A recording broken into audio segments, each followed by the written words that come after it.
Bonjour à toutes et tous et bienvenue sur cette vidéo. Aujourd'hui, je vous propose qu'on traite ensemble ce merveilleux exercice qui est abordable pour un niveau maths sup, c'est-à-dire première année d'enseignement de mathématiques, ou alors on peut regarder ça pour un niveau terminal général. En fait, l'exercice présente une subtilité qui est ici une démonstration par équivalence.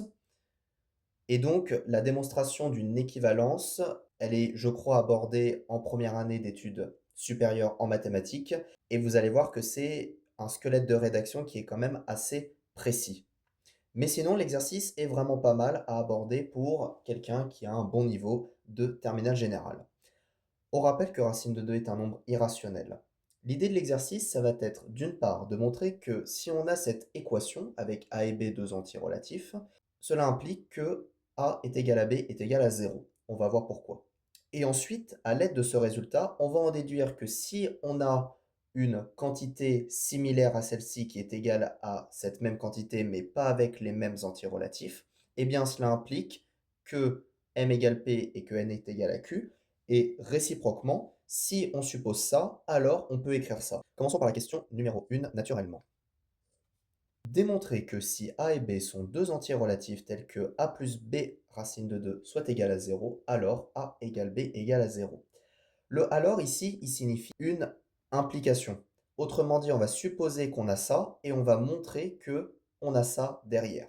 Pour commencer la rédaction de cette question, je vais introduire soit AB, deux entiers relatifs grand Z.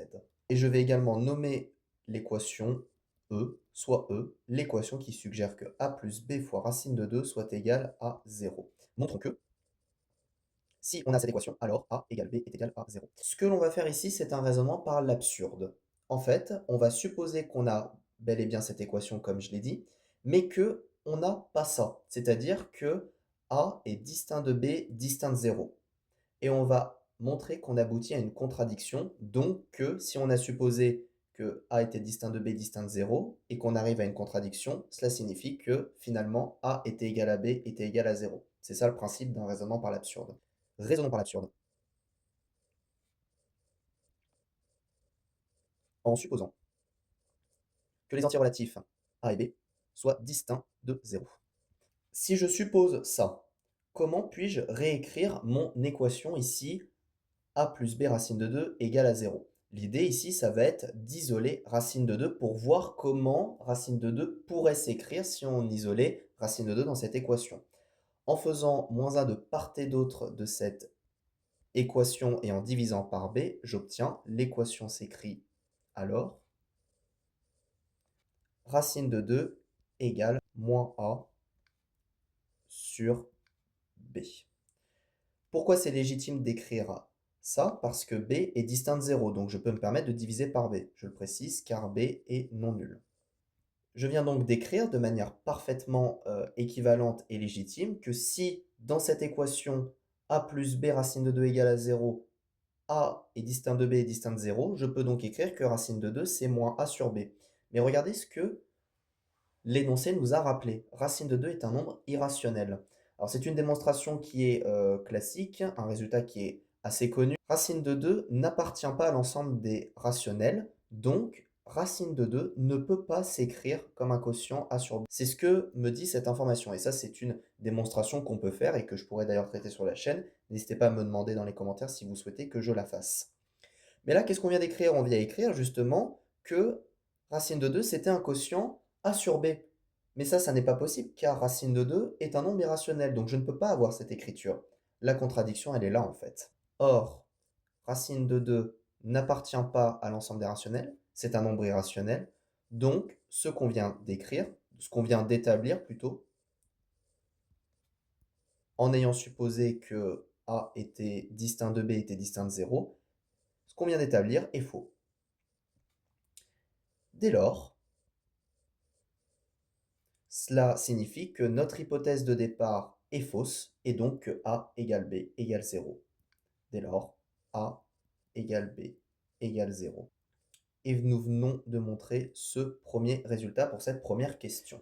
Abordons à présent la question 2, qui est une démonstration d'une part par équivalence. Alors, je la lis. En déduire que si M, N, P et Q sont des entiers relatifs, alors m plus n racine de 2 égale p plus q racine de 2, si et seulement si m égale p et n égale q.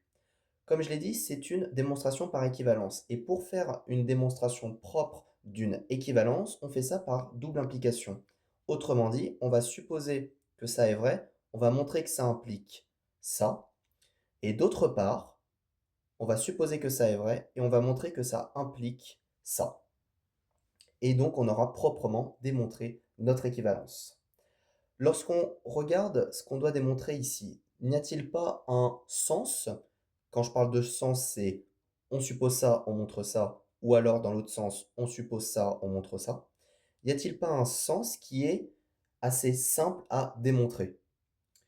Je trouve que si on suppose que m égale p et n égale q, c'est assez trivial de dire que cette quantité-là, a priori qui n'est pas la même, est en réalité la même. Parce que si m égale p et n égale q, est-ce que c'est pas exactement ce qu'on a ici? M, P, N, Q. Donc finalement, si on a les mêmes réels ici, ici et là, bon, ben, finalement, ces deux quantités sont égales. Question 2. Je commence par introduire les antirelatifs, soit M, N, P, Q des antirelatifs. Comme je l'ai dit, on va commencer par le sens droite-gauche. Supposons que M égale P et N égale Q. Montrons que M plus N racine de 2 est égal à P plus Q fois racine de 2. Bien sûr, comme je l'ai dit, puisque M égale P et N égale Q, alors ce sens est assez trivial. M plus N fois racine de 2 est égal finalement à M plus N racine de 2. En fait, ce que j'ai fait, c'est que ce M-là, il faut le voir comme un P, et ce N-là, il faut le voir comme un Q finalement. Donc ici, c'est P plus Q racine de 2. Mais vu que P est égal à N et que Q égale N, bah finalement, on a bien que ces deux quantités sont égales. Ainsi, M égale P et Q égale N implique que la quantité M plus N racine de 2 est égale à la quantité P plus Q fois racine de 2. On a démontré ce premier sens. On va faire donc le sens gauche-droite. On introduit le mot réciproquement pour montrer qu'on va faire la réciproque, c'est-à-dire l'autre sens. Supposons que, cette fois-ci, on ait l'égalité des deux quantités M plus N racine de 2 égale P plus Q fois racine de 2. Et ici, on va devoir montrons que M égale P et N égale Q. Je rappelle quand même qu'on a ici un en déduire. Autrement dit, il faut qu'on se serve du résultat qu'on a démontré à la question d'avant. On a démontré quoi à la question d'avant? On a démontré que si on avait la quantité a plus b racine de 2 qui était égale à 0, alors a égale b était égal à 0. L'idée, ça va être de se ramener à la situation de la première question dans cette équation-là. Parce que les deux quantités qu'on voit ici, c'est les mêmes dans la mesure où on a simplement remplacé A et B par respectivement M et N et P et Q. Ce sont des antirelatifs, donc en fait, ça et ça, c'est fondamentalement la même chose. Et étant donné qu'on suppose ça vrai, on va travailler cette égalité pour essayer de se ramener à cette situation-là, de la première question. On a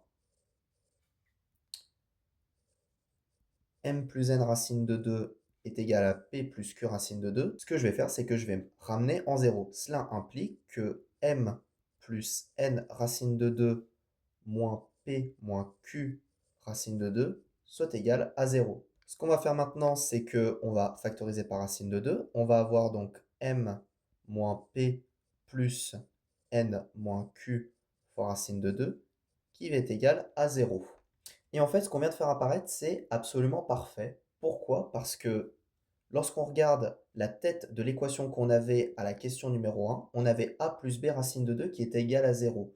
Et là, on a m-p plus n-q racine de 2 qui est égal à 0.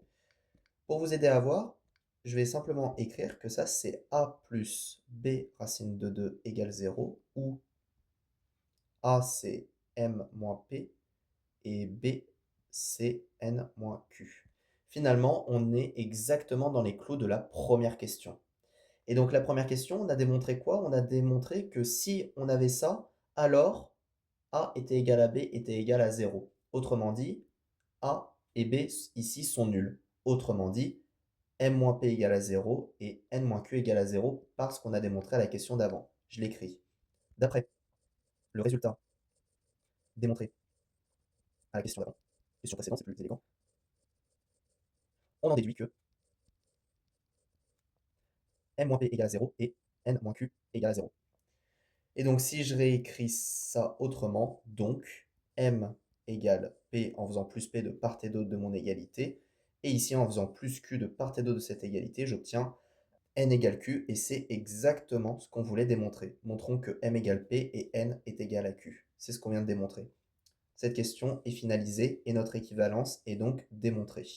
De fait, quel que soit m, n, p, q des entiers relatifs, si on a m plus n racine de 2 qui est égal à p plus q racine de 2, ça équivaut à dire de manière équivalente que m égale p et n égale q. Il est pas mal cet exercice parce que c'est une démonstration fondamentalement qui est simple, mais qui cache un vrai raisonnement mathématique et des vrais squelettes de rédaction qu'on aborde en maths sup généralement. En tout cas, si vous souhaitez des cours particuliers en mathématiques, je peux vous en donner. Vous avez un formulaire en description, vous m'en faites la demande et je vous recontacte par mail. C'est une activité qui est déclarée. Sinon, je vous invite à liker cette vidéo et à vous abonner à ma chaîne YouTube pour me soutenir. Et je vous dis à bientôt pour une prochaine vidéo.